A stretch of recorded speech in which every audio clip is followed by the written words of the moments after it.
quem fique apavorado, eu me sinto aprovado. Aprovadoria.com. Aprenda a escrever escrevendo. Prepare-se para a redação dos vestibulares e concursos. Aprovadoria.com. Você escreve, a gente corrige, orienta e certifica. Acesse, assine. Aprovadoria.com. Olá, seja bem-vindo ao primeiro programa Repertório. Hoje nós estreamos com um convidado muito especial, Leandro Carnal, filósofo, historiador, professor da Unicamp. E nós vamos conversar sobre os novos pecados. Será que pecado ainda está em moda?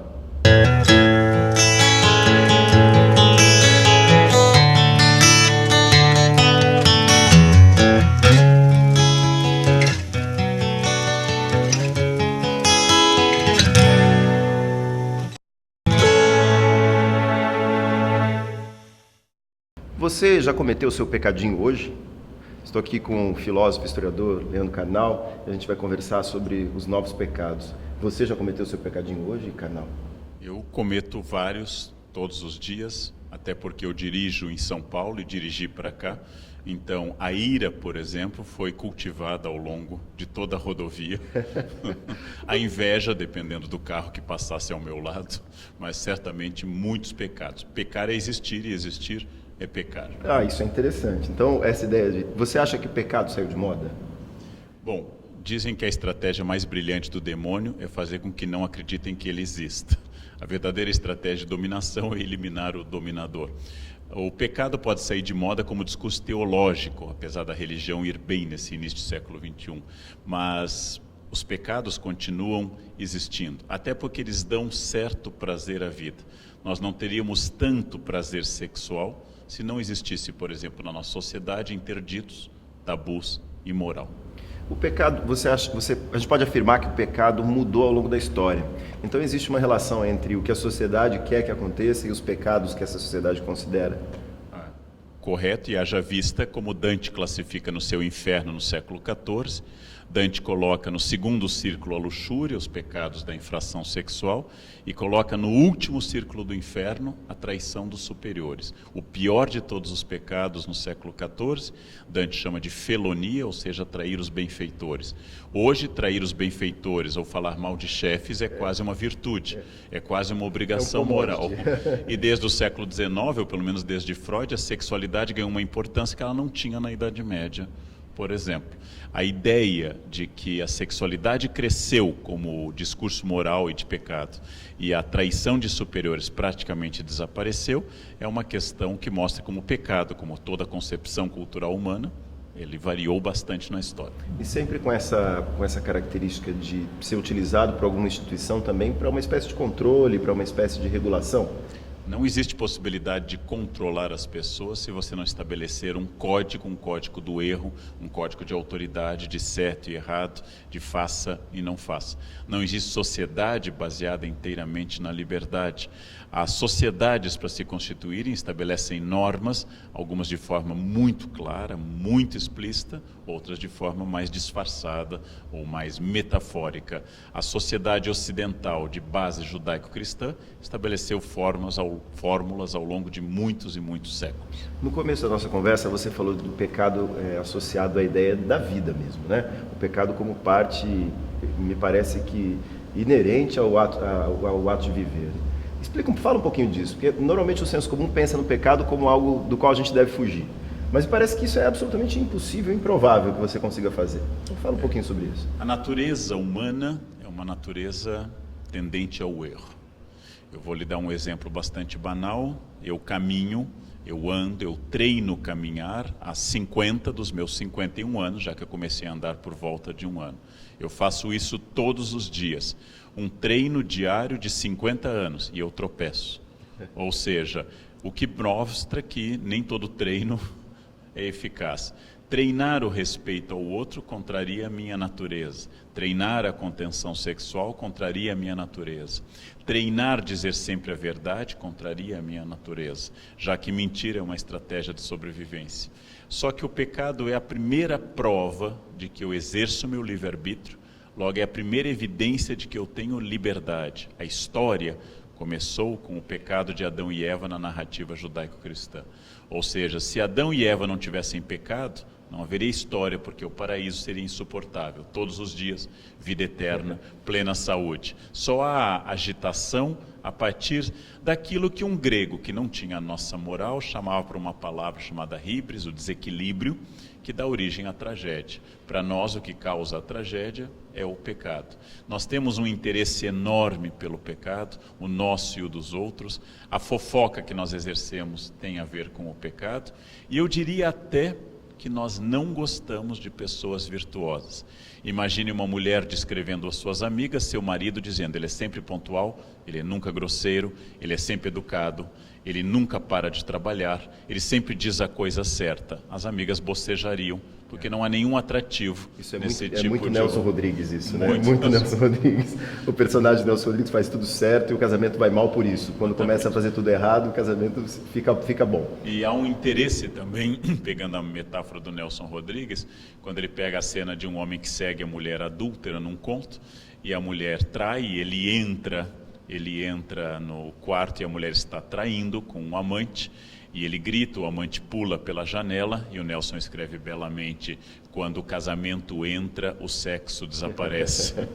E essa ideia, no final, depois a mulher vai até a calçada com ele, e ele aos gritos, e aí ela pede perdão, e a multidão não quer que ele perdoe. A multidão grita: mata, mata, mata, porque o perdão encerra a história.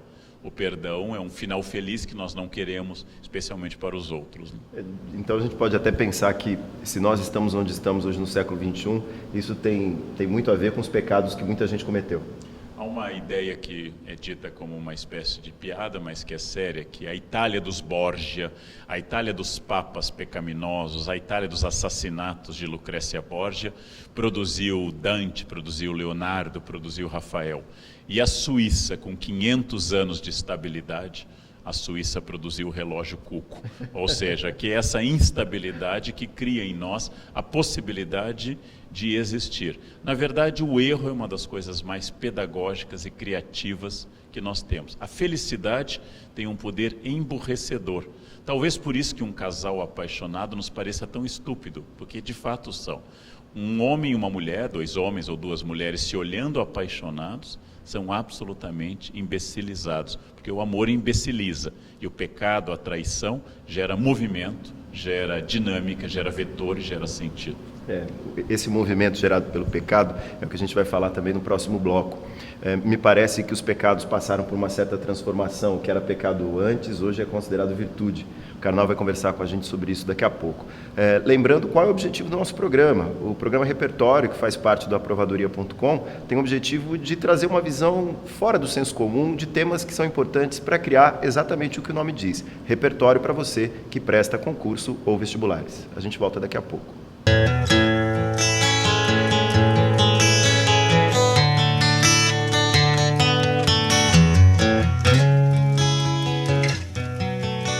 Quem fique apavorado, eu me sinto aprovado. Aprovadoria.com. Aprenda a escrever escrevendo. Prepare-se para a redação dos vestibulares e concursos. Aprovadoria.com. Você escreve, a gente corrige, orienta e certifica. Acesse, assine. Aprovadoria.com.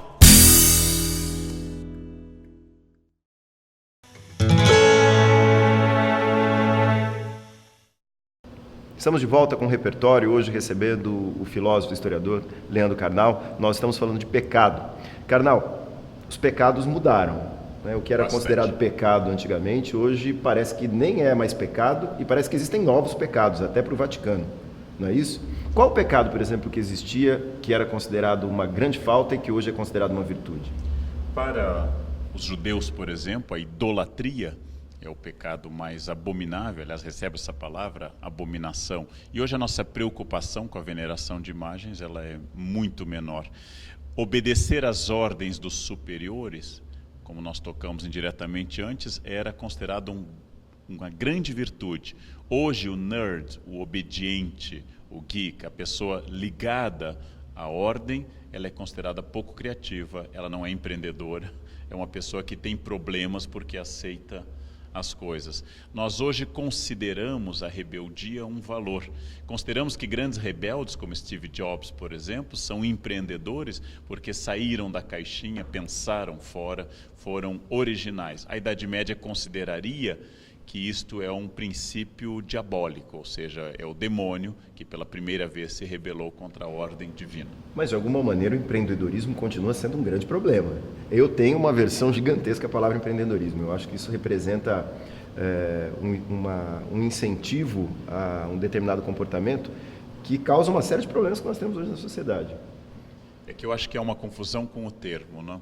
Quando os departamentos de RH dizem que os funcionários devem ter empreendedorismo, eles parecem ignorar que se os funcionários forem muito empreendedores e muito proativos, eles sairão da empresa, já que a primeira ação do empreendedor é deixar de ser empregado e ser seu próprio empregador. O segundo problema é que vem muito ao encontro do que você diz, que o empreendedorismo é associado à pessoa capaz de quebrar regras de ética.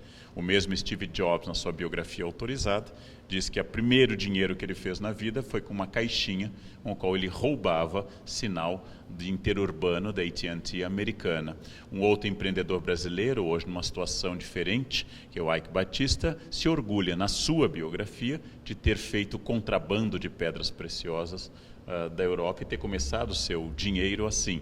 Isso dito como orgulho, não apenas como falta, aquelas coisas que todos podem fazer, dito como orgulho, como ação inovadora, empreendedora, é um problema. Mas cada época criou uma nova teologia, e o empreendedorismo é a teologia do século XXI, ou seja, tem seus santos, tem sua teologia, promete o paraíso, desde que você se sacrifique, como qualquer religioso, para atingir esse paraíso.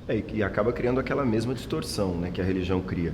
A ideia de que você vai conseguir a salvação, no caso da religião, ou que você vai conseguir fazer um grande negócio e ficar milionário, o que me parece uma grande mentira. E o grande problema atual é ter encarnado a partir de um discurso americano de que sucesso e fracasso, ser winner ou loser, perdedor ou vencedor, se deve exclusivamente à capacidade e ao esforço. Logo, conclusão indireta e perversa dessa ideia é de que os pobres são pobres porque querem e os ricos são ricos porque têm mérito. Este talvez seja o pensamento mais perverso que se possa ter a este respeito. Isso é a ideia da meritocracia, né? E a gente pensar em meritocracia num país como o Brasil, com as injustiças todas históricas, inclusive, é meio complicado. Não que inviabilize a meritocracia, mas não é uma regra que vale para todos os casos, né? Ou pelo menos essa internalização, ou seja, fazer o indivíduo se achar culpado por tudo. Porque há 50 anos, por influência de certo pensamento crítico, talvez ligado à esquerda, se dizia que era o sistema que impedia alguém de ser bom ou de ser vitorioso. E hoje se diz que é o indivíduo. Todas as frases afirmativas da autoajuda estão ligadas ao empreendedorismo. Por exemplo, o que você pensar acontece. Imaginar que o que você pensa acontece só ocorre com duas categorias de pessoas, as crianças e os esquizofrênicos. São as categorias que acham que o discurso cria. Ora, atire-se de um prédio e pense se você pode voar. E pense firme, pense muito positivamente. E você vai descobrir que Newton é mais forte que o seu pensamento e você está sendo atraído à Terra independente do pensamento positivo ou negativo. Nem sempre o positivo deve ser aguardado com ansiedade. Quando você faz um exame de gravidez ou de HIV, positivo talvez seja a palavra que você não queira ver registrado. A ideia de que o sucesso pertence a quem tem pensamento positivo é uma ideia infantil. O sucesso pertence a uma pessoa por uma série complexa de ações, de determinações sociais, de oportunidade, de inteligência, de sorte, de acidente, de herança, de acaso. É uma complexidade enorme para dizer que o pensamento cria. Quem acredita nisso? Eu fecho os olhos e imagino que eu vou ganhar algo no Natal. É exatamente a criança ou o esquizofrênico que tendem a confundir realidade com fantasia. Perfeito. Voltando à lista de pecados, a preguiça sempre foi pecado? A preguiça é o pecado mais recente, porque era chamado de melancolia na Idade Média, assédia ou assídia, porque a melancolia é um pecado contra a alegria da criação. A melancolia é um grave pecado, porque você se sente mal, depressivo, diante de uma natureza exuberante, de um Deus que organizou tudo isso. A partir do século XVII, com a ascensão de um discurso mais burguês, voltado ao trabalho, A melancolia foi transformada em preguiça. A preguiça é um pecado capital moderno. E de novo o mesmo discurso. Se eu sou preguiçoso, as coisas que acontecem na minha vida têm a ver com a minha opção de não trabalhar. Essa é uma ideia recente e é uma ideia que veio ao lado da ascensão da burguesia na nossa sociedade. E não houve uma mudança além dessa já? Quer dizer, a ideia de vender a preguiça como um produto? Quer dizer, aproveite o seu tempo para descansar num resort, num hotel, o seu tempo ocioso. De alguma maneira esse pecado também não é usado para vender produtos também? Quando Horácio disse na Roma antiga, carpe diem, ou seja, aproveite o dia, o sentido dele é não desperdice o seu tempo. Carpe diem hoje é lido num sentido mais próprio do prazer, ou seja, não trabalhe tanto, aproveite o seu tempo. No século XIX, Paul Lafargue, e no século XX, Domenico de Masi, começaram a produzir reflexões dizendo que a criação nasce do ócio. É no caso de Lafargue o livro Direito à Preguiça, no caso de Domenico de Masi a ideia do ócio criativo. E no século XX para o XXI a ideia de tempos de insight, de criação, tornaram-se muito importantes na constituição de um novo indivíduo, um indivíduo produtivo, que tem que ter ideias, essas ideias não nascem numa rede, numa linha de produção. Mas nós somos uma geração muito workaholic, muito viciada em trabalho, work lover, com uma questão de pobreza de tempo e de falta de balanço de perspectivas. Isso não tem mais a ver com a religião, mas o fato de que hoje dinheiro e consumo marcam a identidade das pessoas no mundo inteiro. Como é que a gente pode pensar no pecado ainda tendo um papel, até um papel de regulação, um papel de estabelecer determinadas condutas que seriam valorizadas por uma sociedade, se a religião não tem mais a força que tinha antes? Eu acho que a religião não tem a força monolítica, pesada, pétrea que ela tinha na Idade Média, mas nós devemos lembrar que os nossos feriados são quase todos religiosos. Nós devemos lembrar que nós usamos palavras religiosas que vão desde ó meu Deus ou minha Nossa Senhora. Nós devemos lembrar que no nosso país, que não tem religião oficial desde 1889, há um crucifixo católico no Senado, um na Câmara de Deputados, um no Supremo Tribunal Federal e em todas as grandes repartições.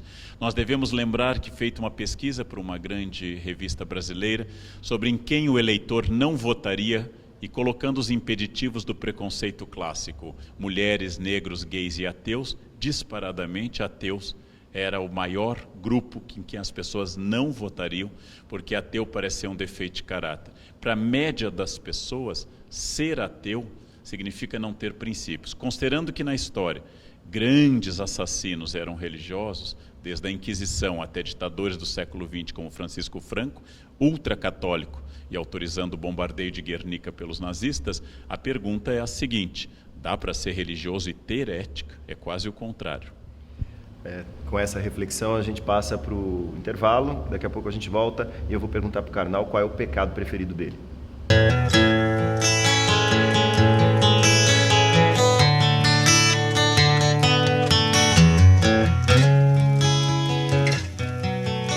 Quem fique apavorado, eu me sinto aprovado. Aprovadoria.com. Aprenda a escrever escrevendo. Prepare-se para a redação dos vestibulares e concursos. Aprovadoria.com. Você escreve, a gente corrige, orienta e certifica. Acesse, assine. Aprovadoria.com.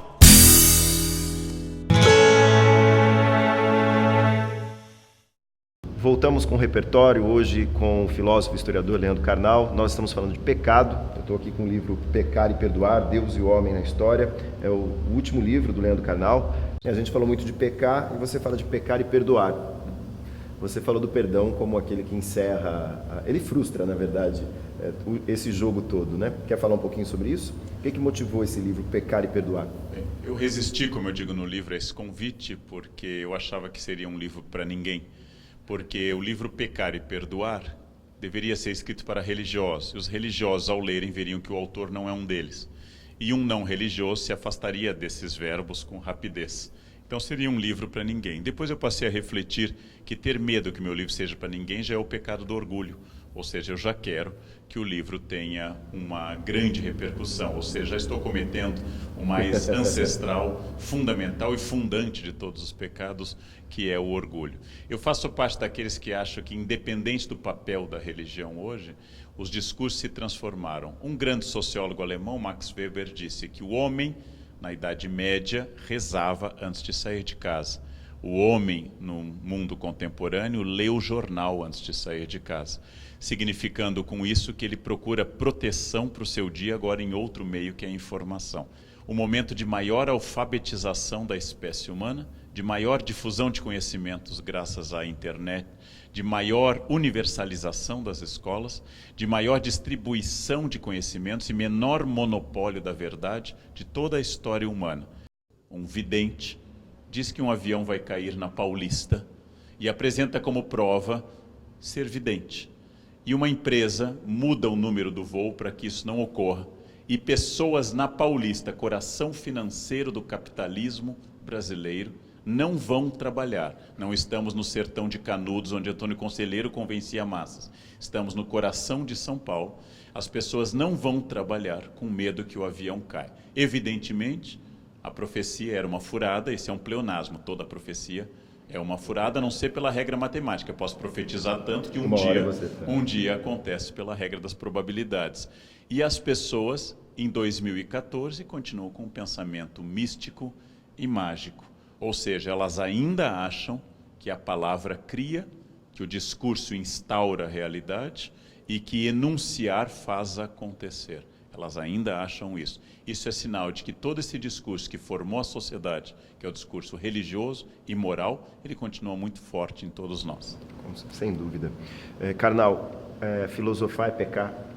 Depende se a igreja ensinava, por exemplo, através do padroeiro das secretárias e tradutores São Jerônimo, que sonhou um dia que estava sendo chicoteado por Jesus, porque amava mais Cícero do que Jesus. A questão é que eu posso entender, como diz Agostinho, que eu discuto, aprofundo e entendo para crer. Credo ut intelligam e não credo qui é absurdo, ou seja, eu discuto para crer e não discuto porque é absurdo. Se a razão para o religioso leva a Deus, ela não é pecado. Se ela afasta de Deus, ela é um pecado. E é por isso que a razão é um problema para a religião, porque a razão não pode ter senhor, não pode ter limite, não pode ter algema. Sendo livre por natureza, ela é rebelde. E sendo rebelde, ela permite que as pessoas digam qualquer coisa. Inclusive, como Nietzsche disse no século XIX, Deus está morto. E o diabo? O diabo, coitado, ele é o ser que mais sofreu, porque o diabo chegou a um apogeu no século XVI, quando seu reino se instaurava na Europa Ocidental e a perseguição às feiticeiras, suas seguidoras. A demonomania diminuiu. Alguns acham que o diabo está perdendo a concorrência para a ação humana. Então ele se retirou do mundo humilhado, porque nossa capacidade de fazer o mal excedeu a dele enormemente. E outros acham simplesmente que nós hoje demonizamos muito mais coisa. Hoje talvez nós tenhamos mais horror à gordura, à lipofobia, do que à possessão demoníaca. Então nós criamos outros demônios imaginários, estéticos ou morais, fazendo leituras sobre fatos concretos, leituras abstratas sobre fatos concretos. Karnal, qual é o seu pecado preferido? O meu preferido é a preguiça, porque é o que eu menos posso exercer. Eu trabalho muito, mas adoraria ficar numa rede olhando a grama crescendo, né, bebendo caipirinha, olhando para o mar e esperando, né, alguma coisa acontecer. Infelizmente, eu trabalho muito e não tenho tempo para isso, né? O que eu acho que eu não tenho é a avareza, mas não ter um dos 7, eu me especializei nos outros com tanta intensidade que não ter. E, graças à idade, eu estou ficando cada vez mais puro e casto. Isso é um benefício da idade. A luxúria está me abandonando por decisão dos hormônios e não da minha alma. Sabedoria de internet, né? Dizem que a preguiça é o melhor pecado porque ela impede que você cometa os outros. Né? Karnal, vamos encerrar dando uma dica para o nosso espectador sobre o que ele pode ler a respeito de pecado, até para fugir um pouquinho do senso comum, já que o nosso objetivo aqui é esse. Bem, toda a além cultura, do seu livro, além do meu livro, obviamente, toda a cultura ocidental é baseada em bases literárias como a Bíblia. Então, ler um livro da Bíblia como o livro de Jó, em que vem a seguinte pergunta: por que é que o homem bom, o justo, sofre? Isso não importa a fé de quem lê, importa muito mais saber que aquele livro formou a nossa cultura. De tal forma que ler o livro de Jó ajuda a entender o nosso mundo. Ler o Gênesis, por exemplo, e ler a história de grandes e maravilhosos pecadores, que são praticamente todas as pessoas, biografias e assim por diante. Muito bem. Carnal, muito obrigado pela generosidade, que prova realmente que a avareza não é um dos seus pecados. A gente volta com mais convidado no próximo programa, sempre tentando trazer para você uma maneira diferente de enxergar um tema do senso comum, quebrando o senso comum. Pensando o seguinte: a pior coisa que você pode fazer na sua vida, que talvez isso seja a única certeza, é ter certeza das coisas, acreditar nas coisas sem questionar. E aqui a gente vai, na medida do possível, oferecer material para que você questione. É um prazer, a gente volta na próxima.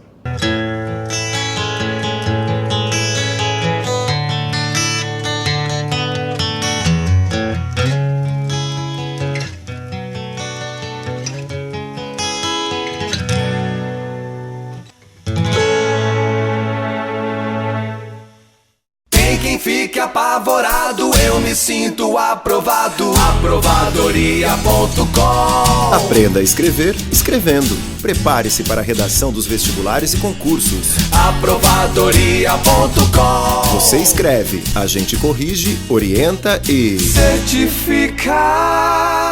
Acesse, assine. Aprovadoria.com.